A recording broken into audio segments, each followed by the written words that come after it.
பிரியமானவர்களே, ஆண்டவராகிய இயேசு கிறிஸ்துவின் நாமத்தினாலே உங்கள் யாவரையும் அன்போடு கூட நான் வாழ்த்துகிறேன். ஆண்டவர் கிருபையாய் நமக்கு கொடுத்த இந்த புதிய நாளுக்காக முதலாவது நாம் ஆண்டவருக்கு நன்றி சொல்லுவோம்.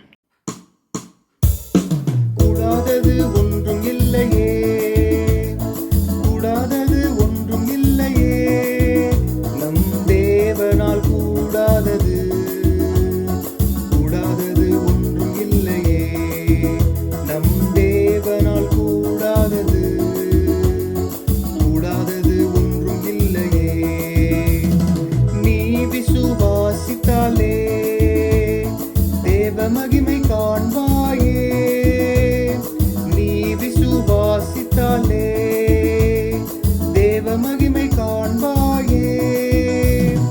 பலப்படுத்தும் கிறிஸ்துவாலே பெரிய காரியம் செய்வாயே, உன்னை பலப்படுத்தும் கிறிஸ்துவாலே பெரிய காரியம் செய்வாயே. மனுஷரால் கூடாதது தேவனால் கூடுமே, மனுஷரால் கூடாதது தேவனால் கூடுமே, மனுஷரால் கூடாதது தேவனால் கூடுமே, மனுஷரால் கூடாதது தேவனால் கூடுமே. இந்த நாளுக்கென்று ஆண்டவர் கொடுக்கிற ஒரு வார்த்தை லூக்கா எழுதின சுவிசேஷம் 7ஆம் அதிகாரம் 9வது வசனம். லூக்கா 7:9. இஸ்ரவேலருக்குள்ளும் நான் இப்படிப்பட்ட விசுவாசத்தை காணவில்லை என்று உங்களுக்கு சொல்லுகிறேன் என்று ஆண்டவராகிய இயேசு சுற்றிலும் இருக்கிற சீஷர்களை பார்த்து இந்த வார்த்தையை சொல்லுகிறார். ஜனங்களை பார்த்து இந்த வார்த்தையை சொல்லுகிறார். இஸ்ரவேலருக்குள்ளும் நான் இப்படிப்பட்ட விசுவாசத்தை காணவில்லை. இங்கே ஆண்டவராகிய இயேசு கிறிஸ்துவிடத்திலே ஒரு 100க்கு அதிபதி, அவனுக்கு பிரியமான ஒரு வேலைக்காரன் வியாதிப்பட்டு மரண அவஸ்தையாக இருந்தபடியினாலே அவன் இயேசுவை குறித்து கேள்விப்பட்டு தன்னுடைய ஊழியக்காரரை இயேசு கிறிஸ்துவிடத்தில் அனுப்புகிறான். இந்த 100க்கு அதிபதி நம்முடைய ஜனங்களுக்கு அநேக நன்மை செய்திருக்கிறான், ஆலயம் கட்டி கொடுத்திருக்கிறான், அவன் தகுதியுள்ள ஒரு மனிதன், ஆகவே தயவாய் நீர் வந்து அந்த வேலைக்காரனை குணமாக்க வேண்டும் என்று வேண்டிக் கொள்ளுகிறார்கள். இயேசு கிறிஸ்து அவர்களோடு கூட போகிறார். அந்த வீட்டுக்கு சமீபமாய் வரும் பொழுது சில வேலையாட்களை அனுப்பி சொல்லுகிறான், ஆண்டவர் என் வீட்டுக்கு வருவதற்கு அவரை வருத்தப்படுத்த வேண்டாம், நான் அதற்கு எவ்வளவும் பாத்திரன் அல்ல என்று சொல்லுகிறான். அப்படி சொல்லிவிட்டுதான் அவன் ஆண்டவராய் இயேசு கிறிஸ்துவிடத்துல நம்பிக்கையோடு ஒரு வார்த்தையை எதிர்பார்க்கிறான். இந்த நாளிலே ஆண்டவருடைய வார்த்தையின் மேல் நாம் விசுவாசம் வைக்கும் பொழுது அந்த வார்த்தை ஜீவனாயிருக்கிறது. ஆகவே தான் யோவான் எழுதின சுவிசேஷம் 5ஆம் அதிகாரம் 24ஆம் வசனம் இப்படியாய் சொல்லுகிறது, என் வசனத்தை கேட்டு என்னை அனுப்பினவரை விசுவாசிக்கிறவனுக்கு நித்திய ஜீவன் உண்டு, அவன் ஆக்கினை தீர்ப்புக்குட்படாமல் மரணத்தை விட்டு நீங்கி ஜீவனுக்குட்பட்டிருக்கிறான் என்று மெய்யாகவே மெய்யாகவே உங்களுக்கு சொல்லுகிறேன் என்று ஆண்டவராகிய இயேசு சொல்லுகிறார். என் வசனத்தை கேட்டு, விசுவாசம் கேள்வியினால் வரும் என்று வேதம் சொல்லுகிறது. வசனத்தை காதால கேட்டு அந்த வசனத்தை இருதயத்தில் ஏற்றுக்கொள்ளும் பொழுது நமக்கு விசுவாசம் உண்டாகிறது.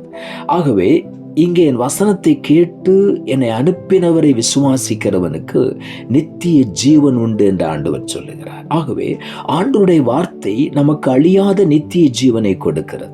யோவான் எழுதின சுவிசேஷம் 6ஆம் அதிகாரம் 35ஆம் வசனம் இப்படியாய் சொல்லுகிறது, இயேசு அவர்களை நோக்கி, ஜீவ அப்பம் நானே, என்னிடத்தில் வருகிறவன் ஒரு காலும் பசியடையான், என்னிடத்தில் விசுவாசமாய் இருக்கிறவன் ஒரு காலும் தாகம் அடையான் என்று ஆண்டவர் சொன்னார். ஜீவ அப்பம் நானே என்று சொல்லுகிறார். வார்த்தையாகிய தேவன், அந்த வார்த்தை மாமிசமாகி கிருபையும் சத்தியமும் நிறைந்தவராய் நமக்குள்ளே வாசம் பண்ணுகிற தேவன். ஆகவே அந்த வார்த்தையாகிய தேவன் நமக்குள்ளே வாசம் பண்ணுகிறார். ஆகவே தான் யோவான் எழுதுகிறார், ஆதியிலே வார்த்தை இருந்தது, அந்த வார்த்தை தேவனிடத்தில் இருந்தது, அந்த வார்த்தை தேவனாய் இருந்தது என்று வேதம் சொல்லுகிறது. ஆகவே அவரே சொல்லுகிறார், நானே ஜீவ அப்பம். அந்த அப்பம்தான் ஆண்டவருடைய வார்த்தை.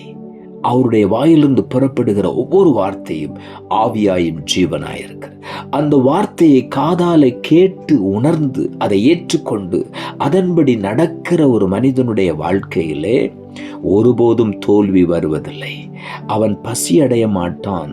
ஆண்டவரிடத்தில் விசுவாசமாய் இருக்கிறவன் ஒரு காலம் தாகம் அடைய மாட்டான். வார்த்தை அவனை திருப்திப்படுத்தி கொண்டே இருக்கும். வார்த்தை அவனுடைய குறைவுகளை நிறைவாக்கி கொண்டே இருக்கும். ஆகவே நாம் வார்த்தையை விசுவாசிக்கும் பொழுது இயேசுவை விசுவாசிக்கிறோம். அவரே வார்த்தை. ஆகவே அந்த வார்த்தைக்குத்தான் அந்த 100க்கு அதிபதி அன்றைக்கு ஆண்டவரிடத்திலே கேட்டான், ஆண்டவரே, என் வீட்டுக்கு வருவதற்கு நான் எந்த விதத்திலும் தகுதி இல்லை என்று சொல்லி. ஆகவே இன்றைக்கு நாம் ஆண்டவருடைய வார்த்தையை விசுவாசிக்கும் பொழுது நிச்சயமாகவே நாம் ஜீவனை பெற்றுக் கொள்ளுகிறோம், பலனை பெற்றுக் கொள்ளுகிறோம், ஆண்டவருடைய ஆசீர்வாதங்களை நாம் சுதந்திரித்துக் கொள்ளுகிறோம். யோவான் எழுதின சுவிசேஷம் 11ஆம் அதிகாரம் 25வது வசனம் இப்படியாய் சொல்லுகிறது, இயேசு அவளை நோக்கி, நானே உயிர்த்தெழுதலும் ஜீவனுமாயிருக்கிறேன், என்னை விசுவாசிக்கிறவன் மரித்தாலும் பிழைப்பான் என்று அன்றைக்கு மார்த்தாளை பார்த்த ஆண்டவர் இந்த வார்த்தையை சொல்லுகிறார். உயிரோடு என்னை விசுவாசிக்கிறவன் மறியாமலும் இருப்பான் என்று சொன்னார். இதை நீ விசுவாசிக்கிறாயா என்று சொல்லி ஆண்டவர் கேட்டார். அந்த கடைசி நிமிஷத்துல அவருடைய விசுவாசம் தடுமாறி போயிருக்கும் பொழுது, கல்லை எடுத்து போடுங்கள் என்று சொன்ன பொழுது அவள் சொன்னார், 4 நாளாயிற்று ஆண்டவரை, நாருமே என்று சொல்லி. ஆண்டவர் சொன்ன ஒரே ஒரு வார்த்தை, நீ விசுவாசித்தால் தேவனுடைய மகிமையை காண்பாய். அந்த கல்லறைக்கு முன்னாக நின்று ஆண்டவர் தம்முடைய வாயை திறந்து பேசினார், லாசருவே வெளியே வா என்று சொல்லி. ஆண்டவருடைய வார்த்தை ஆவியாய் ஜீவனாய் இருக்கு. அந்த வார்த்தை உயிர்ப்பிக்கிறதா இருக்கிறது. மரித்து 4 நாளான சடலத்துக்குள்ளே இந்த வார்த்தை கடந்து போய் அவனை உயிருள்ளவனாய் கல்லறைக்கு வெளியே கொண்டு வந்தது.